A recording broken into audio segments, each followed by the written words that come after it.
Olá pessoal, na aula de hoje nós vamos estudar alguns conceitos com relação à parte de design visual.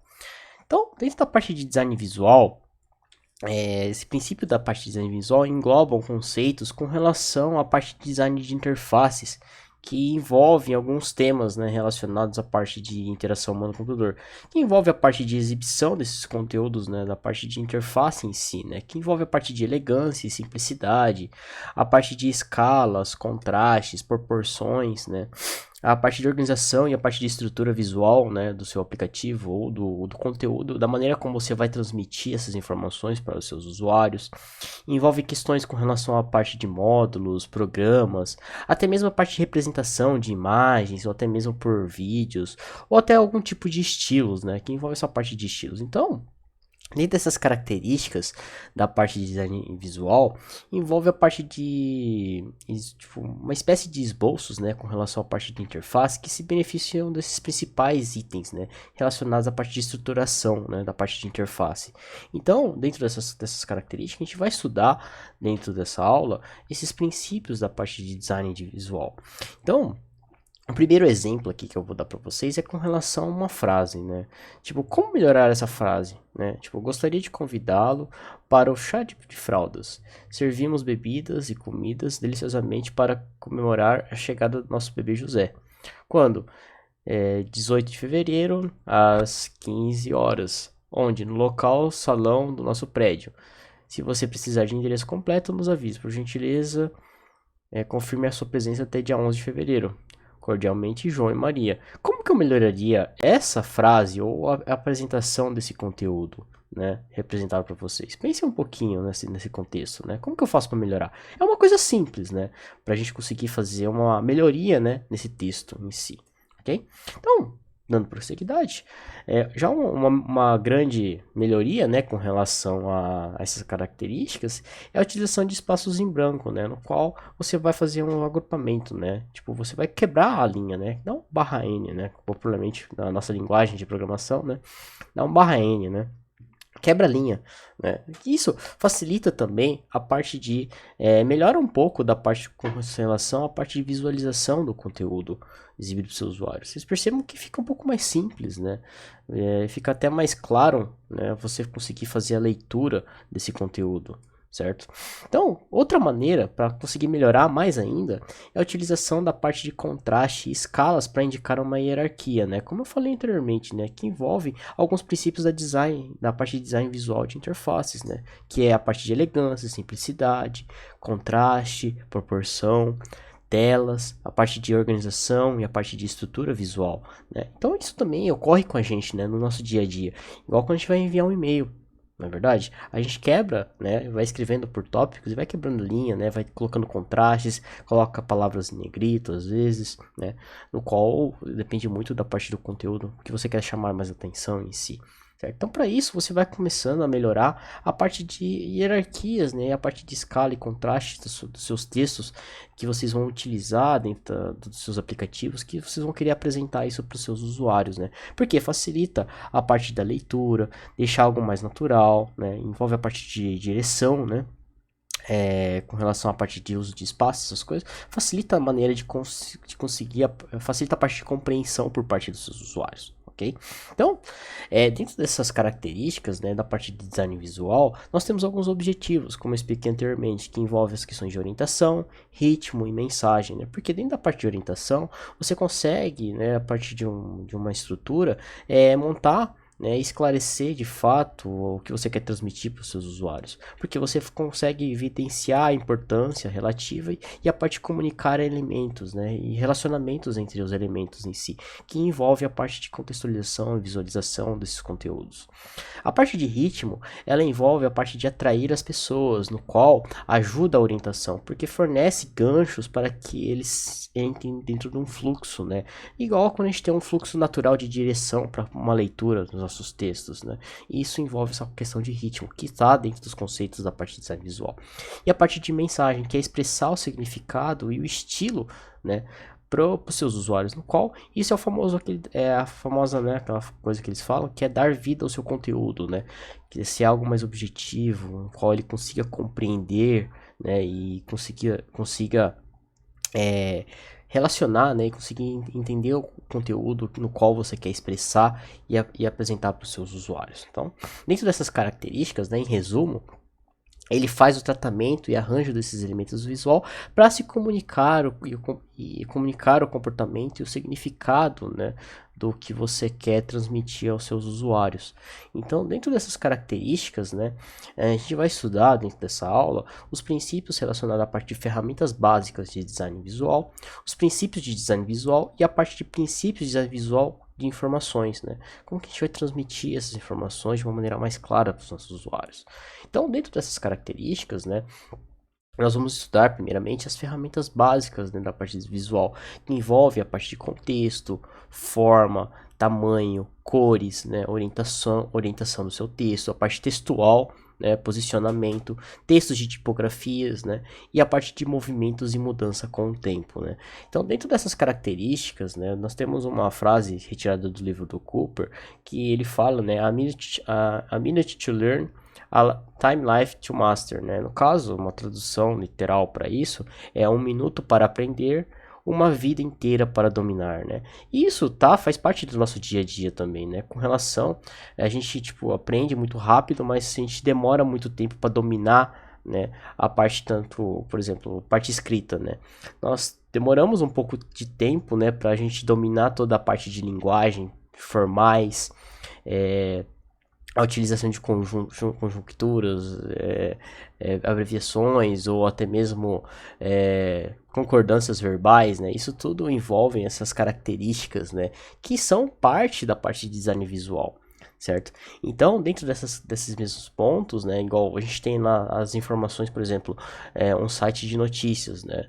Você perceba que dentro do site de notícias eles têm algo relacionado à parte de organização desses textos, né, de uma maneira a tentar chamar a atenção dos seus usuários, né, com relação a tipo tamanho de fontes, os tamanhos o tamanho das imagens, a maneira como cada informação e cada notícia está sendo exibida, né? Você tem uma organização dentro dessas páginas. É a mesma coisa quando a gente vai transformar isso para os nossos aplicativos em si, certo? Porque a gente vai ter que fazer uma série de estudos, né, com relação à parte como você vai organizar cada ícone, cada botão, cada elemento de texto, né, relacionado ao seu aplicativo. E isso vai ser alguns componentes que nós vamos ir estudando, né, que tipo pode trazer informações mais com mais informações, né, página com mais informações e às vezes páginas com menos, igual o exemplo do Google, né. O Google é algo bem simples, né, porque é uma tela, um lugar onde você vai colocar uma palavra-chave e vai fazer a pesquisa, né. Isso é algo mais clean, mais simples, né, diferentemente de uma aplicação que envolve um site de notícias, por exemplo, que tem vários conteúdos, né, a serem apresentados na mesma tela, ok? E o Google é um pouco mais simples, né? Então, dentro dessas características, a parte de ferramentas básicas de design visual englobam conceitos com relação à parte de forma, né? Por exemplo, você tem um botão quadrado, um botão redondo, tipos de fontes primárias nas quais vocês vão utilizar dentro para reconhecer algum tipo de objeto. Se não funciona muito bem sozinha no mundo virtual, sozinha no mundo virtual, né, em si, porque às vezes utilização somente de formas, você às vezes não tem uma noção do que significa cada uma desses ícones, né, ou representação por através de um objeto, né, de uma metáfora em si, certo?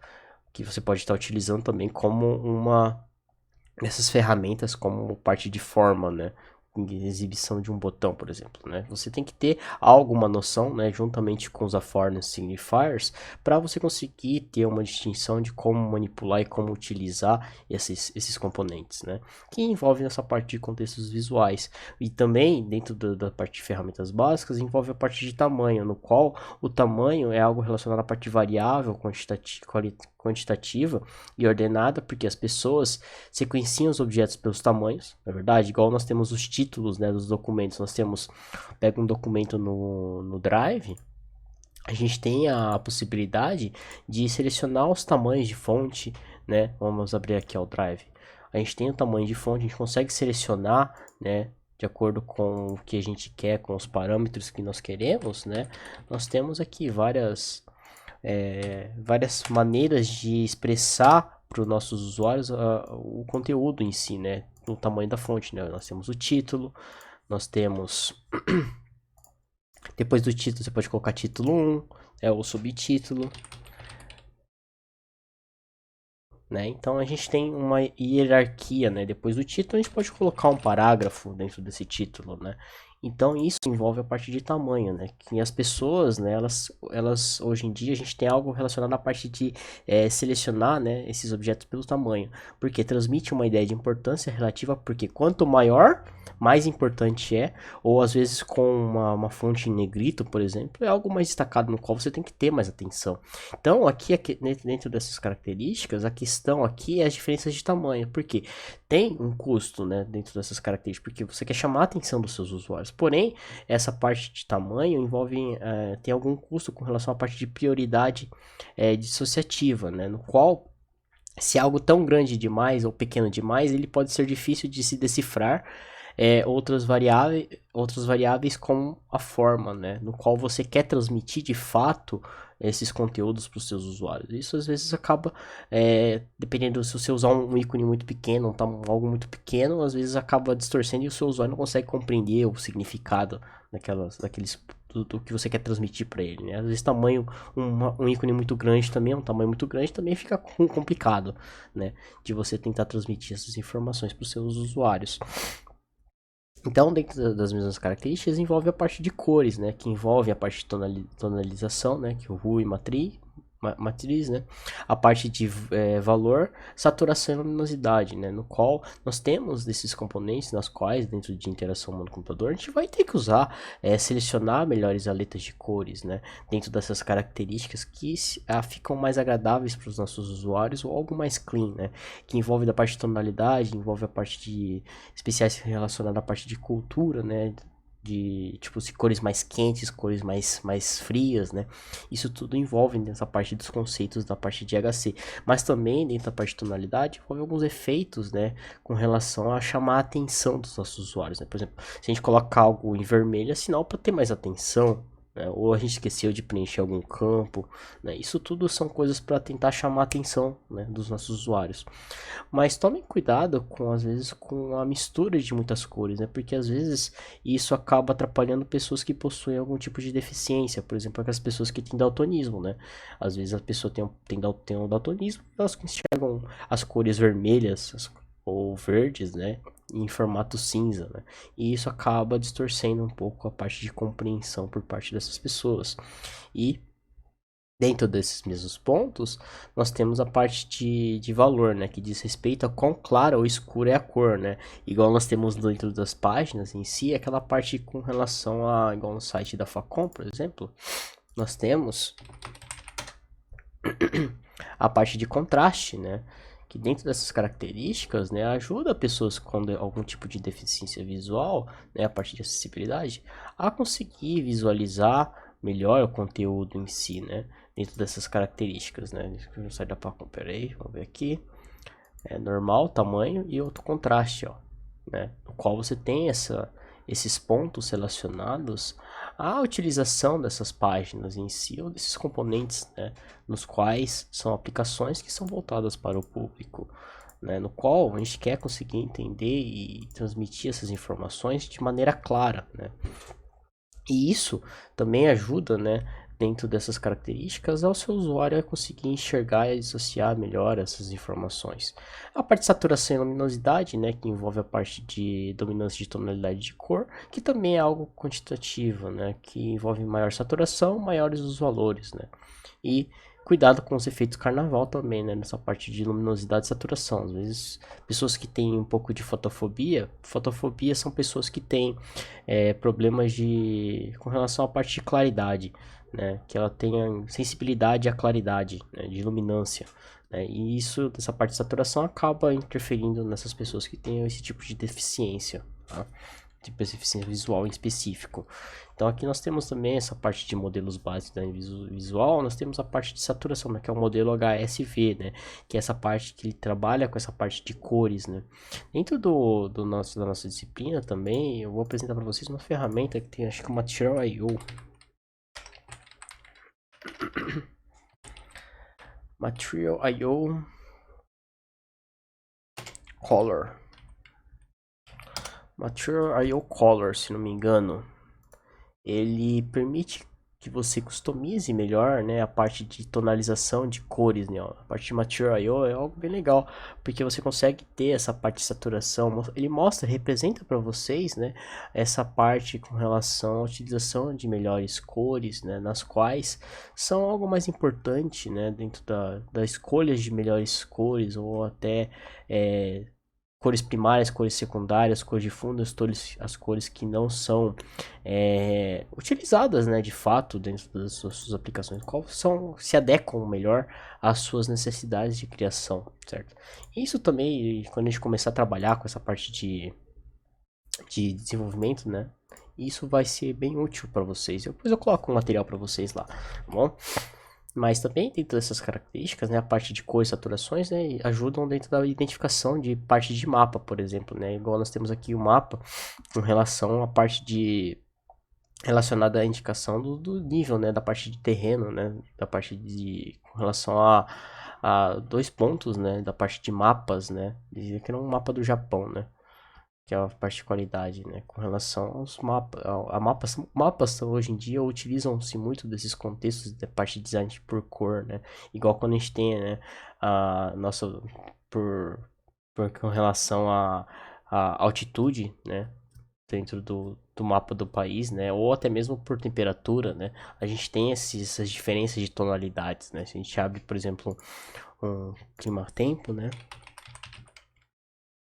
Clima-tempo, Campo Grande, ó, a gente tem esses gráficos que utilizam esses conceitos, né, da parte de tonalização, né, aqui, ó, a gente abre aqui, explore a região, a gente tem esse mapa, né, mostrando a tonalidade de temperatura dentro do nosso globo, né, ou da nossa região em si, ó, como que tá vermelho aqui, tá quente pra caramba, né, olha isso, né, olha o exemplo aqui, ó, nós estamos quase no forninho, né.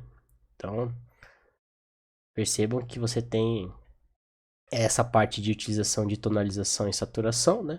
Na qual vocês conseguem visualizar de uma maneira através de cores, né?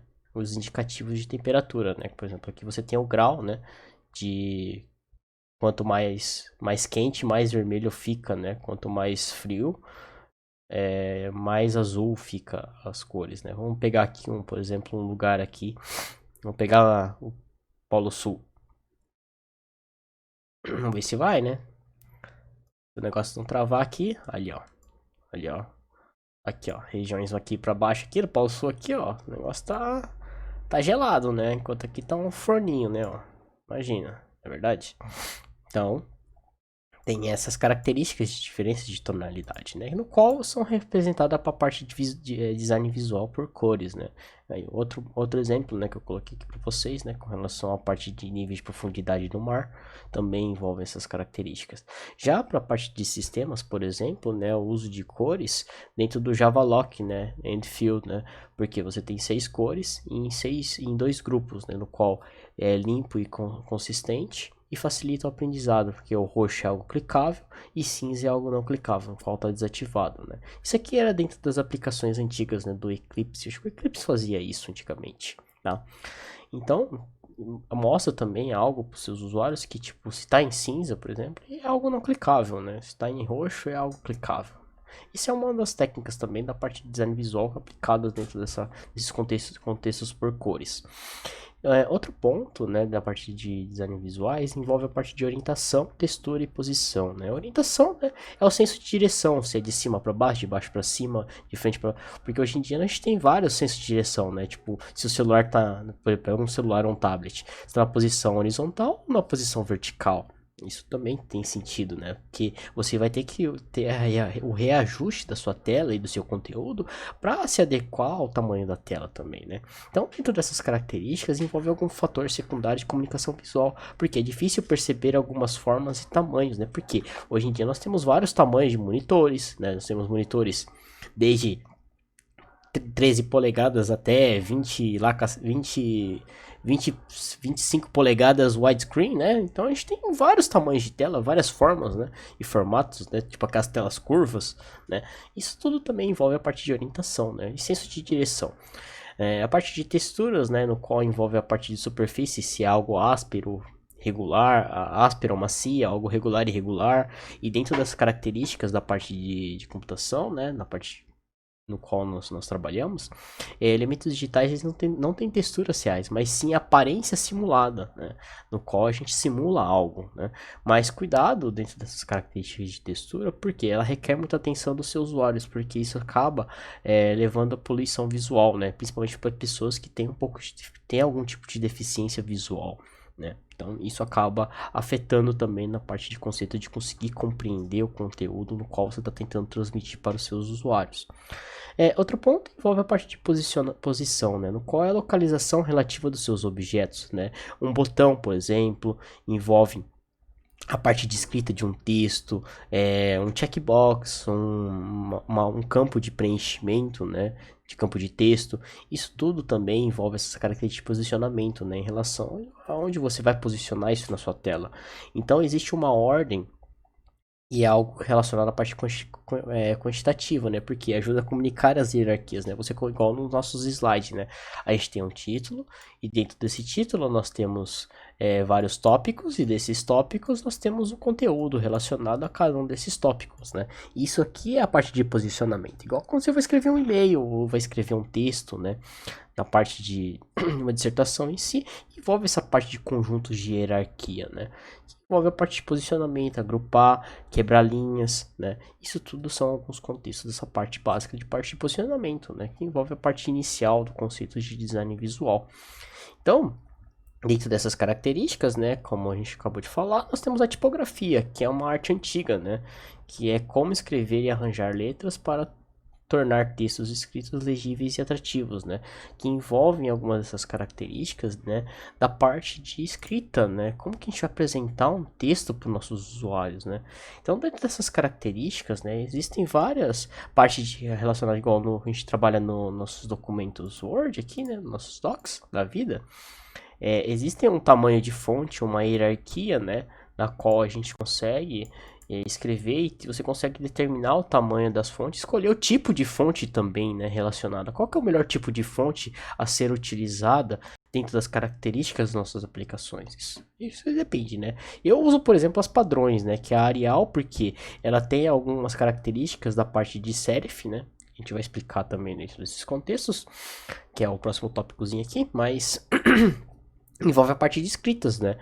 Que a parte de tipografia são os tipos de fontes, né? Com maior height, que elas são mais fáceis de ler, que é o tamanho da fonte, menores, né?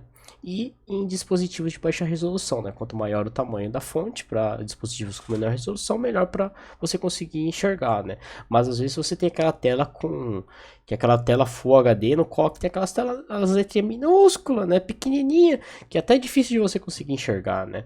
Mas que a qualidade da resolução dela é um pouco maior, fica muito mais bonito, fica muito mais elegante, né? Então isso desses contextos, né? Tipo fonte menor high, são usadas para aumentar a elegância do seu texto, né? Igual quando a gente tem um texto de uma dissertação, por exemplo. Pega uma dissertação aqui, ó.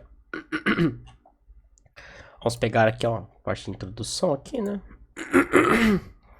Dentro desses contextos, né, nós temos aqui, ó, um tipo de fonte no qual é algo bem indentado e bonitinho, bem escrito, né? Então isso você tem um padrão, né? Qual você consegue ter essa parte de tipografia utilizada também nesses contextos. Outro ponto dentro dessas características envolve a parte de serif e sans serif, né? O tipo básico, né, de escrita, né?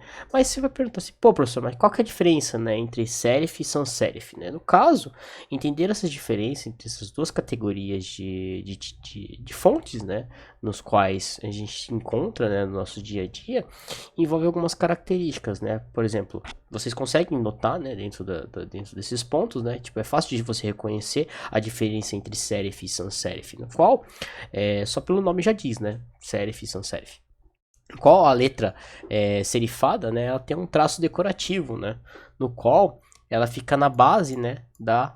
Do seu texto em si, né? No pezinho, né? É o pé da letra, né? É o chamado pé da letra. Então, dentro dessas características, né? As letras serif, né? Elas têm algo que é um pequeno pontinho aqui que fica fácil, né? De você conseguir compreender o que você está tentando transmitir para os seus usuários. Já as letras serif, né? Quer dizer, as letras sans serifs, né, no caso, elas são simplesmente letras que não têm esses tracinhos, né, essas hastezinhas nas letras, né, que fica fácil de você conseguir observar. Mas qual que é a diferença desses contextos, né, com relação à parte de visualização, né? Porque dentro do nosso contexto da parte de HC, a parte com relação à parte de fontes, né, a fonte serifada, ela é mais ornamental, né, e tem aquelas serifas, né, que no caso os pezinhos, né, das letras, elas se estendem desde as extremidades, né, porque fica fácil, né, da sua compreensão, né, porque é algo mais limpo e bem mais precisas, né, com relação à parte de compreensão. Se a pessoa está lendo um texto muito grande, às vezes as letras serifadas ajudam, auxiliam, né, a compreensão do conteúdo visual, do conteúdo que você está tentando transmitir, né. Então, dentro dessas características, a pergunta que a gente faz é que fontes que usam serif são mais fáceis de se ler. Com relação a isso, a parte de hipótese de que o serif fornece ganchos para os olhos dos leitores, né, igual dentro dos sites de notícia, por exemplo. Nos sites de notícias, nós temos que a maioria dos sites de notícias, pega um UOL da vida aqui, ó. No site da UOL, por exemplo, tem a parte de letras, né, no qual existem um pouco de conteúdo com relação à parte de letras serifadas ou não, ok? Que fica fácil de você conseguir entender e visualizar, né, o conteúdo na qual ele está tentando transmitir, né? E até mesmo em livros, né, ou até mesmo em textos, né, existem essas características da utilização, né? Normalmente textos com regras ABNT, eles utilizam-se dessas técnicas tipo de letras, de tipo de fonte que são serif, né? Porque é algo muito complexo, muito grande para você ler, né? E isso facilita a vida, né, com relação a, às vezes, a conseguir compreender o conteúdo. Cansa menos, né, e o leitor fica um pouco mais, consegue ter um fluxo, né, nessa leitura. Então, tipo, essas diferenças, né, com relação a diferenças individuais, diminuem com os efeitos de manipulação. Por exemplo, a pessoas que leem rápido e se existem efeitos é algo pequeno, né. Então, dentro desses contextos, né, facilita as pessoas que leem muito rápido também, né, de parte de confusão. Outro ponto com relação a isso é fator de confusão, é a leitura que requer familiaridade, né? Por conta de que alguma questão, né, que relaciona a parte de dependência, né, com relação o texto ser algo comprido, né? Um parágrafo muito grande em si, tem essa parte de dependência, a parte de velocidade de leitura e até mesmo por compreensão por parte dos seus usuários, né? Isso tudo depende muito das características dos seus usuários. Então, dentro desse ponto, o Eric Gill, em 1931, ele fala, né, que a legibilidade, na prática, diz respeito a simplesmente ao que está acostumado, né? Então, dentro desse ponto, né, dessa característica com relação ao tipo de fonte, né, é aquela que fica mais adequada, né, para os nossos usuários, né, dessas características, né, no qual é fácil de você conseguir compreender, no qual, aqui, ó, eu tenho esse exemplo aqui para vocês. O que vocês acham que está escrito, né, dentro dessa frase? Que está coberta, é claro, né? O que vocês acham? Bom, é algo bem simples, né? No qual eu gosto de bolo, certo? É uma frase, eu gosto de bolo, certo? Vocês também gostam de bolo, né, galera? Espero que sim. Bom, então, dentro dessas características, vocês conseguiram entender ou conseguiram compreender o que estava escrito, né, por trás dessa faixa? Ficou fácil ou não? Você conseguiu compreender? Às vezes sim, mas você demora um pouco mais para conseguir compreender e ler, né? Mas você consegue. Agora, nessa outra frase. E aí? Vocês conseguem entender o que está escrito dentro dessa frase? O que vocês acham que seja? Bom, tem dando continuidade, né? Alunos dormindo na aula, né? Alunos dormindo? É uma pergunta, né? Mas vocês conseguiram compreender o que estava escrito, né? Dentro desse texto, no qual tentando transmitir para vocês, né? Então, se você, por exemplo, estivesse utilizando letra serif, né? Você teria os pezinhos da letra, né? Que aí ficaria fácil de você conseguir, pelo menos, compreender o que está sendo transmitido para os usuários, ok? Então, aqui também nós temos a parte do poder da expectativa, né? O que pode estar escrito aí, né? Die cat, né? Ou the cat, né? E aí? O que vocês acham, né? O poder da expectativa, né? Lendo rápido, a gente fala que é o the cat, né? Mas Depois, se a gente analisar bem, será que é isso mesmo que está escrito? Né? A gente não sabe, né? Como pode ser escrito. Outro ponto, né? Qual fonte utilizar, né? A comparação, né? Com letra serif e algo com uma letra dentro dessas características. Qual desses vocês acham melhor de sim conseguir compreender, né? A escrita, né? Fique a critério de vocês aí. Depois coloquem nos comentários da nossa videoaula, beleza, pessoal? Qual dessas fontes você... Qual fonte usar? Coloquem aí no comentário do vídeo. Bom, então, dentro das características de tipografias, envolve a parte de conceitos, né? A parte de reconhecer palavras diferentes de ler, né? Porque dentro dessas características, a parte de design de interação é algo relacionado à parte que queremos reduzir a leitura, né? No qual é facilitar a vida do seu usuário a tentar compreender certos aspectos, né? Da parte dos componentes, né, da parte de interface. Então, dentro do livro do Cooper, ele fala que isso é um princípio de design, porque envolve a parte de visualmente mostre o que, textualmente diga qual, né? Porque dentro dessas características envolve a parte de diretrizes finais, que é use textos em contrastes com o fundo, use o mínimo de palavras e não escreva em caixa alta, né? Porque dificulta a legibilidade. É como se fosse escrever em caixa alta é como você estivesse bravo, né? Ou tivesse pé da vida, né? Aí se escreve de caixa alta, você fala, calma, cara, não precisa fazer isso, né? Ou você quer chamar a atenção do seu caboclo, né? Mas isso aí acaba sendo atrapalhando a legibilidade, né? Isso não é legal em todas as suas aplicações também, certo? A não ser que você queira chamar a atenção dos seus usuários, né? Mas fica a dica, né? Então, dentro dessas características de princípios de design, né, a gente vai estudar, né, alguns princípios de design, no qual envolve a parte do cérebro humano, porque ele é otimizado para processar várias informações visuais, né. Então, hoje em dia, a gente praticamente vive enxergando, né, ou visualizando algo, né, no qual a gente utiliza-se de padrões visuais, no que dá prioridades ao que é visto, né. Mesma coisa dentro do site, né? A gente olha assim, você fala assim, poxa, professor, mas tem uma letra grande, depois vai diminuindo o tamanho, porque você tem uma ordem hierárquica, e dentro dessa ordem hierárquica você dá prioridade ao que você quer visualizar com mais importância, ou que você quer dar destaque para os seus usuários, né? Então, dentro dessas características, tem alguns princípios a tirar proveito disso, porque envolve a parte de direcione os seus usuários pela hierarquia visual, forneça a estrutura visual de fluxo, sinalize o que pode ser feito, responda aos comandos, chame atenção para efeitos importantes, né? No qual um campo, por exemplo, esqueci minha senha lá, ou não preenchi um dado, um campo de texto, campo texto. Exibe, chame a atenção dos seus usuários com uma cor ou algo relacionado a isso. Chame a atenção dos seus usuários, mostrando um sinal, né? A parte de construção coesiva visual, minimize o trabalho visual e seja simples, né? Algo mais clean, rápido, fácil também para a parte de visualização do conteúdo. Então, dentro de algumas características, né, a gente vai direcionar os seus usuários pela hierarquia visual em questão, né, que envolve a parte de questão para o usuário quando se depara com uma tela. O que é importante aqui? Como as coisas estão relacionadas? O que eu devo colocar dentro dessas características, né? Como que eu devo organizar, de fato, o meu conteúdo para os meus usuários de acordo com a aplicação na qual eu quero, que estou desenvolvendo, né? Então, dentro dessas características, respondemos isso com a parte de hierarquia e seus relacionamentos, né? E isso facilita a vida dos seus usuários a conseguir compreender o conteúdo no qual você quer transmitir para eles. Então, dentro dessas características, né, eu passo para a gente definir a parte de hierarquia de elementos. Envolve algo relacionado à parte de base, nos cenários, né, no qual a gente vai identificar controles e elementos de dados dos usuários que tendem a entender a parte de instantaneamente versus a parte secundária versus a parte de necessidades apenas em execução, no qual a gente também vai utilizar com algo relacionado à parte de ferramentas básicas com moderação, né?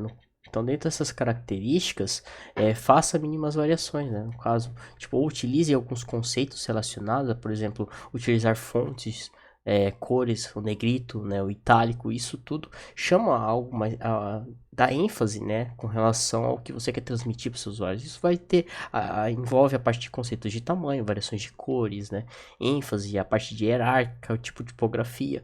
Isso tudo são conceitos também dentro dessa parte de características de conseguir dar ênfase para alguns elementos, né, dentro dos princípios básicos, né. Então, dentro desses mesmos pontos, direcione seus usuários pela hierarquia com relacionamentos, né, no qual os elementos são utilizados em conjunto e deve ser espacialmente, né, se necessário, com relação à disponibilidade e ao agrupamento desses relacionamentos, com relação a apresentar essas informações de uma maneira clara, né, para os seus usuários, porque você vai forçar com que você vai forçar eles a terem relacionamentos conceituais, reduzir os movimentos dos mouses e, se não precisar ser agrupamentos hard, com caixas, algo relacionado que não precisa de agrupamentos hard, né? Com relação, ele pode ser apenas por proximidade, né? No qual, quando a gente aproxima o mouse aqui, dentro do nosso leitor de PDF, ele traz uma mensagenzinha lá com relação ao que significa esse ícone, né? Isso também ajuda o seu usuário a ter algo relacionado a esse ícone ou esse botão, né, a uma ação no qual ele executa. Então, dentro dessas mesmas características, os elementos com funções similares eles devem ser agrupados visualmente, no qual tem aparências similares, né, no qual você vai agrupar eles de acordo com a melhor maneira de você conseguir visualizar, né, essas informações, no qual você tem essas metáforas, nas quais são metáforas de alguma coisa de edição, né? Elas sempre estão dentro das mesmas barras, né, de informações, igual mesmo aqui na barra lateral. Ok? Então você vai agrupar isso visualmente, o qual deixa mais elegante, né, a sua aplicação, o aplicativo no qual você está desenvolvendo. Dentro dessas mesmas características, fornece estrutura visual e fluxo, né? Por exemplo, em interfaces complexas temos muitos elementos, e esses elementos são usados em grupos, né? No qual nós temos a parte de visualização em painéis, né? Ou até mesmo, né, visualização tipo visualização em telas de celulares, ou páginas, ou diferentes tamanhos de monitores. Isso tudo são coisas que a gente vai ter que encaixar dentro dessa parte de interfaces complexas.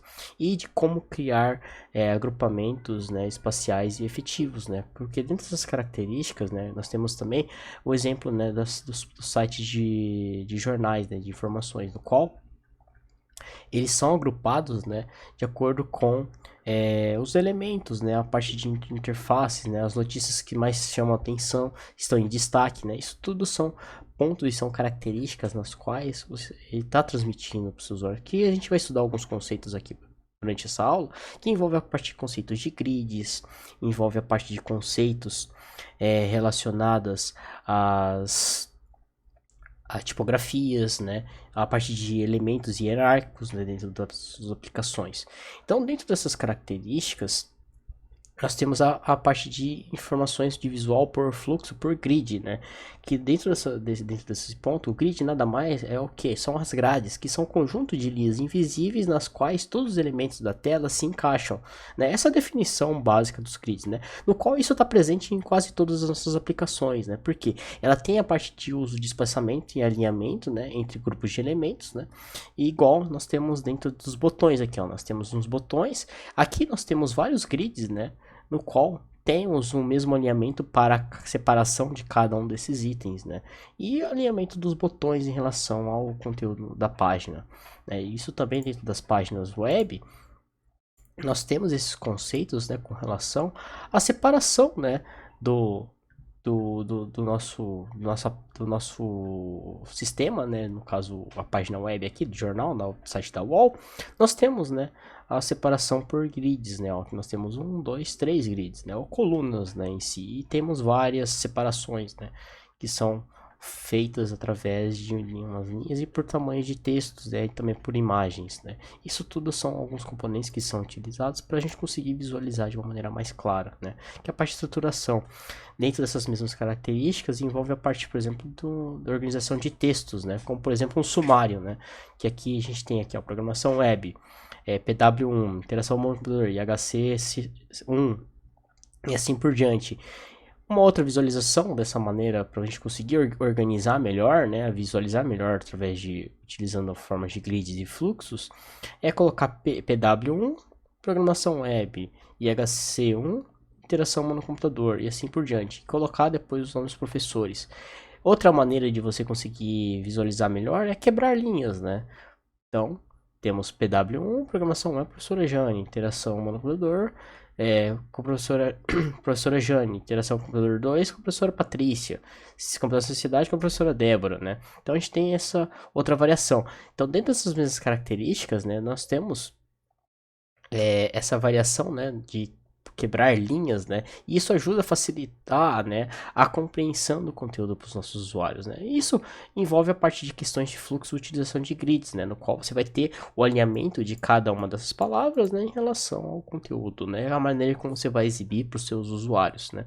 Então, a parte de grids nós temos colunas e espaços, né, e uma parte de uma baseline, né, que são divididas por linhas horizontais, né, e isso depende muito do tamanho da sua tela, do tamanho do tanto de conteúdo que você quer transmitir para os seus usuários. Isso você vai deparar e vai se adequar às reais necessidades do seu aplicativo, né, em relação à separação por grids, quantas colunas eu devo aplicar. Geralmente eles utilizam-se de 3 a 4, né, que normalmente a gente vê isso tanto em sites de compra quanto de sites de notícias em si, né.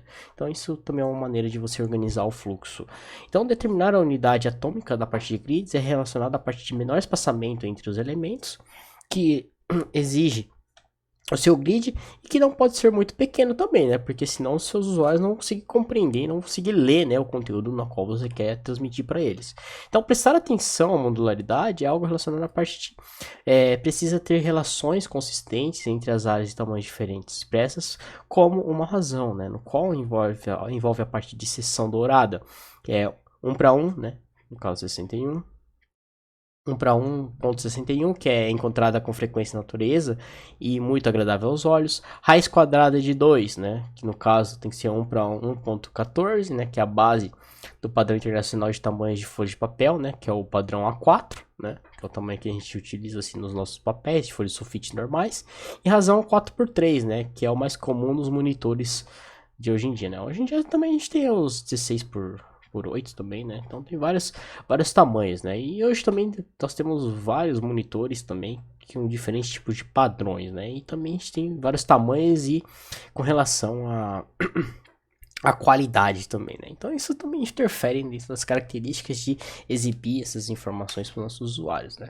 Então dentro dessas mesmas características nós temos algumas dicas aqui, né? Ó, primeiramente, trabalhe primeiro com os textos mais longos, né? Principalmente quando você vai fazer um sumário, por exemplo, igual das dissertações, né? Igual na minha dissertação aqui, a gente pega um sumário, a gente tem algo bem organizado, né? Nós temos uma letra maiúscula, né, em letras garrafais, no quais temos os tópicos, né, de cada uma das seções e referenciados pela linha, né.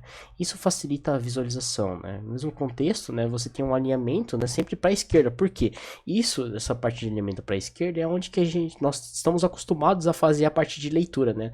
Nós que estamos no lado ocidental lemos da esquerda para a direita, mas já os orientais leem da direita para a esquerda, que é o contrário da gente, né? Então, isso depende muito de cada país e envolve questões culturais também na parte de orientação da leitura, né, em si.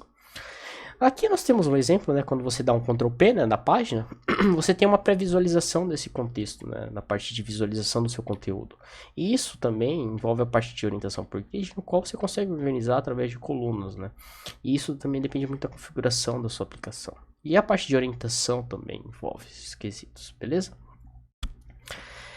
Dentro dessas mesmas características, chame atenção para eventos importantes. Por quê? Normalmente, nesses eventos importantes, é o que envolve, o fundamento, é o contraste, né? Igual quando a gente esquece de colocar, né, um campo, né, num campo de texto, né, que é algo obrigatório, ele sempre vê uma cor, né, um tamanho, ou vê uma notificaçãozinha, algum evento, né, na nossa tela, no qual eu falo assim, ó, você esqueceu de preencher tal campo, né? Mas, dentro dessas mesmas características, não seja tão rude, né? Não trave a tela do seu usuário e não ofusque o fluxo, né, da parte de usabilidade dos seus usuários com relação a esses componentes no qual ele acabou esquecendo de preencher um campo, por exemplo, certo?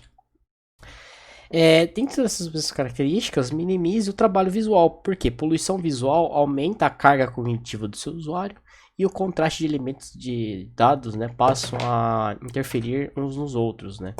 Igual dentro dos sites de notícia, né? O que mais atrapalha dentro aqui das notícias são as propagandas, né? Porque as propagandas atrapalham demais, né? Mas é uma maneira como esses caras têm, dessas páginas aqui, tem como ganhar dinheiro, né? Que às vezes são por propagandas, né? E propagandas às vezes atrapalham, né? Dá uma certa poluição visual nos seus aplicativos em si.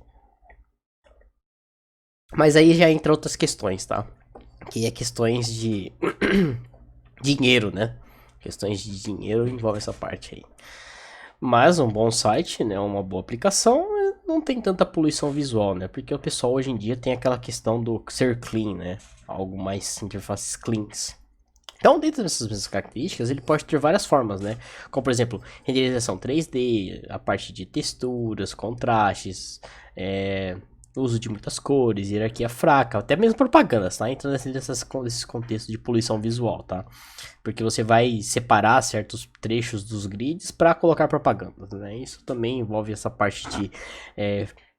atrapalha, né, a parte do fluxo, né, na compreensão do conteúdo por seus usuários, né? E por final, dentro dessas características, a gente tem a parte de princípios de design com relação à parte de informações, né? A parte de informações com relação à parte de princípios de design, nós temos dois grandes desafios, né? O primeiro desafio é com relação a difícil mostrar as informações multidirecional em uma superfície bidirecional, no caso, quando a gente tem, por exemplo, telas de celulares, né? No qual a gente tem as posições horizontal e vertical, né? Então a gente tem que ter essa maneira, né? No qual, como a gente vai apresentar para os nossos usuários, né? Se vai ter alteração, né? Na parte de fluxo, né? Com relação à visualização daquele conteúdo em si para os nossos usuários. Qual que é o impacto para eles, né? E outro ponto é relacionado à parte de resolução dos monitores, que geralmente não é alto o suficiente para mostrar as informações densas, né?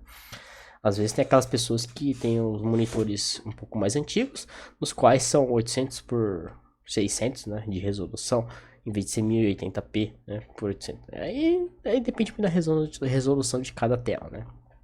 Igual as TVs de tubo antigamente, né. A resolução dela era pixelada, bem pequenininha. Hoje em dia nós temos TVs de LEDs aí, Full HD, né, ou 4K, né, que a qualidade da imagem é sensacional, né? Isso também influencia na parte de apresentar as informações, no qual a gente tem que adequar, né, os nossos aplicativos, nossas aplicações, para que elas sejam utilizadas por várias plataformas e vários aplicativos, ou vários produtos, né, em si, por exemplo, as telas, os monitores. Então a vantagem do computador sobre o papel é com relação à parte de interatividade, né, porque o computador ele possibilita a divulgação progressiva das informações, né, que é o famoso, a gente consegue fazer nosso redimensionamento, né, a renderização dos nossos aplicativos, das nossas interfaces, né, igual quando a gente tem lá nossas páginas, a gente minimiza, né, a gente tem um modo... a gente consegue redimensionar, né, a página em si, ela fica renderizada, né, de acordo com o tamanho das fontes, né, no qual a gente está trabalhando, né? Isso tudo ajuda também na parte de compreensão do conteúdo para os nossos usuários, ok? Então, dentro dessas características, né, envolvem, né, dentro da parte de princípios de informação, nós temos o Edward Stuffed, né, que ele é o guru da parte de design de informação, porque de acordo com o Edward, ele fala que mostrar visualmente as informações envolve fornecer comparações visuais, mostre a parte de causabilidade, mostre múltiplas variáveis, integre textos, gráficos e datas em um único display, né? Igual a gente tem lá um mapa, né, de temperatura, por exemplo, né? Cadê o mapa de temperatura que estava aqui?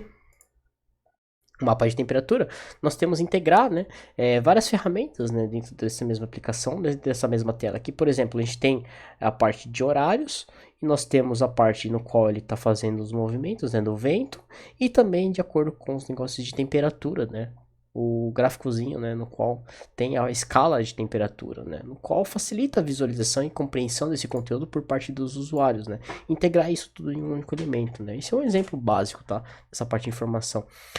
Forneça comparações visuais com relação a fornecer meios para os seus usuários, comparar visualmente variáveis relacionadas e tendências, né? E forneça meios para os usuários comparar cenários do antes e depois, né? Igual dentro dessas características, né? Dentro dos pontos, né? De mapas de temperatura, né? envolvem nessas características, né? Tipo, os pontinhos que estão em lugares mais frios, né? Eles estão em roxo, né? Ou e azul. E depois vai ficando azul mais clarinho, depois vai ficando amarelo, depois vai ficando laranja, depois vai ficando vermelho, né? Que são os pontos quentes, né? Os pontos frios. É igual no nosso mapa de temperatura, né? Forneça esses tipos de cores, tá? É um exemplo também básico. A parte de múltiplas variáveis é igual nós temos das bolsas, né? Do mercado financeiro em si, né? Nós temos essas variações, né? No qual você tem várias escalas, né? Nos quais você consegue fazer essa comparação em relação, né? Com algo do mercado, né? Com a bolsa, por exemplo, pega a S&P e as Nasdaq, a New York, a bolsa de Nova York também, né? Então a gente tem a comparação desses gráficos através de gráficos de barra, né? Qual a gente tem essas escalas, que a gente facilita a compreensão e a correlação entre esses escalas, se está subindo, se está descendo, né? Qual foi a variação em comparação com outras bolsas, né? Em determinado período de tempo. Então existem essas informações também. Múltiplas variáveis também com relação à parte de mapas, né? Ajudam muito, né? Essa parte de conseguir compreender essas informações. Por exemplo, qual a tarefa é mais executada por quem anda no metrô? Né? Outro ponto é a abstração das linhas sem detalhes e geografia física e a parte de estratégia de representação com foco no texto. Então, uma boa representação depende das tarefas que apoiam, né? Por exemplo, aqui nos mapas de metrô, igual pega o mapa de metrô de São Paulo, né? Ou até mesmo esse exemplo que eu coloquei aqui para vocês com relação ao mapa de Londres, nós temos as linhas, né? E cada linha tem uma cor diferente. E aqui, entre cada linha, nós temos uma legenda, né? No qual essa legenda explica quais são os pontos, né, quais são as linhas, e cada uma dessas linhas tem as suas estações, né. Isso facilita a vida e a compreensão dos seus usuários, né, para apoiar, né, a parte de compreensão desses conteúdos, né. Então, mas dentro desses mesmos pontos, né, falta complementar essas variáveis, né, que é o que? É a utilização de legendas, né, ou até mesmo colocar mais detalhes, se isso for algo mais, como eu posso falar? Se você for transformar isso para o mundo digital em si, colocar, por exemplo, as variáveis de tamanho, né, com relação à parte de distância entre uma estação e outra, né, ou o tamanho dessa linha, né, em si, que também facilita a vida dos usuários, que talvez seus usuários gostariam de ter dentro desses conceitos, tá? Aqui é um exemplo, né, de um outro mapa, né, do metrô de Londres, tá? Que envolve essas outras características dentro da parte de metrôs, tá? Então, se eu outro ponto, né, que eu falei anteriormente, é utilizar legendas e rótulos. Integre as imagens porque facilita, né, a visualização, né, em um display único. Dentro dessas mesmas características, mostre os elementos adjacentes no espaço e não sequenciados com o tempo, né. Às vezes depende muito do contexto, tá? Igual o exemplo aqui do mapa que eu coloquei para vocês de temperatura. Aqui nós temos a parte de interação, né, mas você consegue dar uma pausa, né.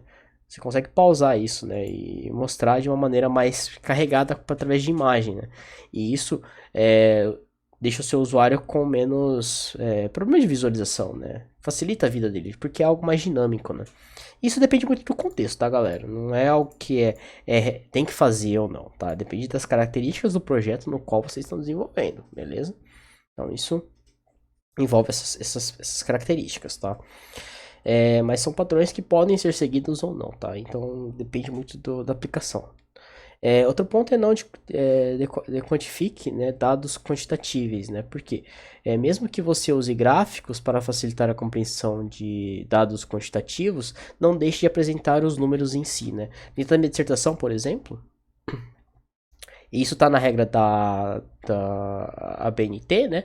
Você tem que colocar, né, dentro da parte da apresentação de gráficos em si, você tem que considerar o ponto, né, no qual quando vocês forem analisar os dados, né, a parte do conteúdo, se você apresentar gráficos, né, com relação à apresentação, você tem que colocar determinar ou colocar o símbolo, né, do gráfico em si e também colocar uma legenda, né, com relação ao que significa cada um dos parâmetros, né, e isso ajuda na compreensão desses itens, tá? Então você tem que colocar uma legenda, nessa legenda coloquem o significado de cada uma do que se trata essa imagem, e dentro das imagens você tem a parte de tonalização, utilização de cores, né, de aspectos relacionados a cores, e também uma legenda com uma porcentagem relacionada, porque isso facilita a compreensão do conteúdo, né, porque você não vai decodificar os dados quantitativos, né, você vai apresentar de fato o que você está querendo transmitir para os seus usuários, porque facilita a compreensão